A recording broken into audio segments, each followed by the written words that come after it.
Well, good morning everyone. This is George Bairuthi from FS Securities, giving you the report for Wednesday morning, the 26th of November. Let me start by telling you who we are. We're a stockbroking firm located on the Gold Coast, and a bit more about the company later in this presentation. Let me start also with the disclaimer. It's important to know that everything I say here is for general advice and general information only. So before you take any action, please consult with your professional advisor or talk to us directly.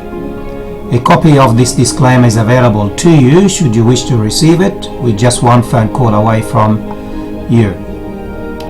I continue to show you the current trades.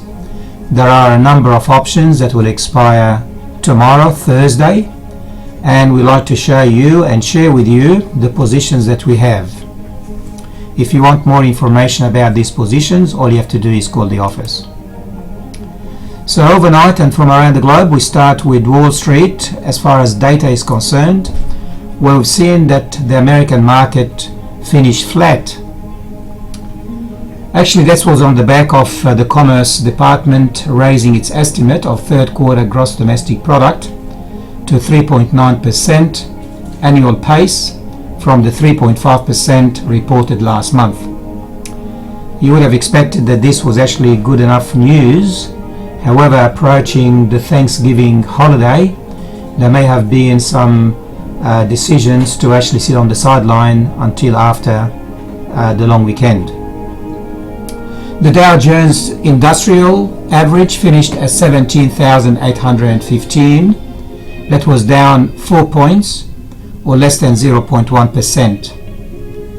The S&P 500 index finished down 2 points, or 0.1%, to 2,067. In Europe, the Stockmarket 50 index, that comprises several European major markets, was up by 0.5%. to 3,226.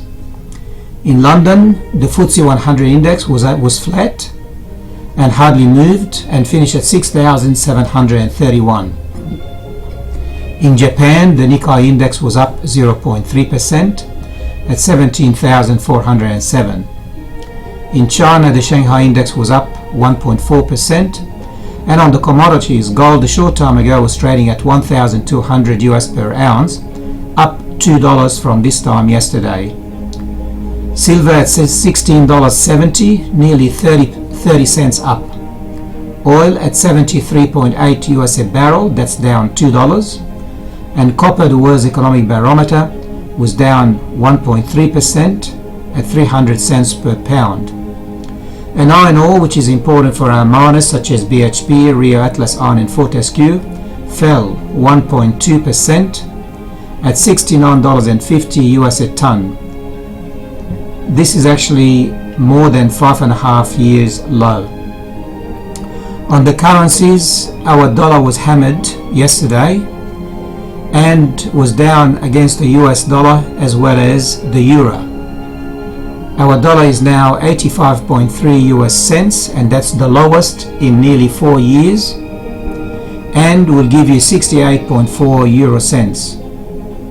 These, of course, are intra-banks rates. So if you walk into the bank today, obviously you will be getting a bit less than that. On our market yesterday, the market finished down 0.5% at 5,335, wiping out all the gains from the day before, which was on the back of China reducing their interest rate. So we're back to where we were at the end of last year, with all the gains this year being wiped out. The best performers amongst the leaders yesterday was Newcrest Mines, up another 6% to $10.60, and that is actually now a 20% rise over the last 2 weeks. It was followed by Wesfarmers, which was up by 1.5% yesterday. The worst performer was Santos, down 5%. So the best sector obviously was gold, which was up by 4% across the whole number of gold shares. On the economic news that can affect our market and those overseas today, we have the Australia's construction work done in September. We have also the resources and energy major projects, and we also have the Westpac consumer sentiment, and in the United States we have the durable goods and new home sales tonight. Local shares are set to open flat or slightly higher. The SPI futures contract was showing up 11 points. Alright, now what we like to show you, during the week our analyst here at FS Securities places several stocks for picks and trades, and what you see is only a summary of the positions. In more detailed information is placed on the website under our picks and trades menus, and we send a summary of these new positions placed on that list by email. So if you're not already on the email, please ring the office so we can put your email address on our data bank. So anyway, you can call us and find out more about them. Every day we update the market volume to show the trend over the last 3 weeks. We also like to show the ratio of advances to declines. It really shows the strength of the momentum and how the buyers and sellers interact. I believe this is one of many ways to understand the trend of the market. Again, this chart is available on our market report that we send to our subscribers every morning and we place on the website. Yesterday we've seen the highest volume in nearly 15 trading days, but that may have been supported by the new float of Medibank Private. However, we've seen that 43% of all the stocks that were traded yesterday declined versus only 31% of the shares advanced. If you look at the top table here, you see that of the last 8 trading days, only one day we've seen the advances increasing and exceeding the declines. All the other days we've seen on an average between 40 to 45% of all the stocks on the decline. And yesterday with an increased volume, that really shows that there is a bit of a negative sentiment in the market. Alright, I'd like to finish off by showing a snapshot of the top 10 performing companies in the top ASX 200 as well as the 10 worst performing. Starting from the bottom, Monadelphous was down nearly 9.5%. That has to be explained by the lack of interest on new projects for the mining industries, because Monadelphous is actually a consulting company that works with the mining giants. You notice also that Fortescue Metal, Arium, most of these are iron ore producers, were on the decline. Now looking at the positive side, on the very top we have Newcrest up 6.4%. You heard me talking about that earlier. Tabcorp did go up by 2.2%.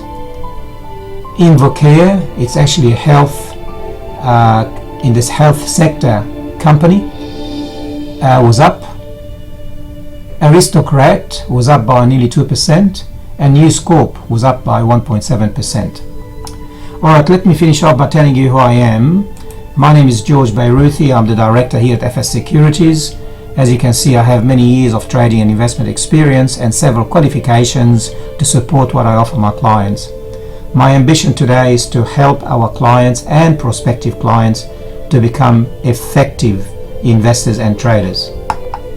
The company, as I mentioned earlier, we are a stockbroking firm. FS Securities is a fully licensed company. We trade shares, options, commodities, CFDs and foreign exchange, and offer our clients a very attractive investment at 7% over 1 year, interest paid monthly, or 9% over 3 years, interest paid monthly. Also, we are financial planners and we cater for all your financial needs. How to reach us? We're one phone call away, 61 for Australia, 7 for Queensland, 5630-4141.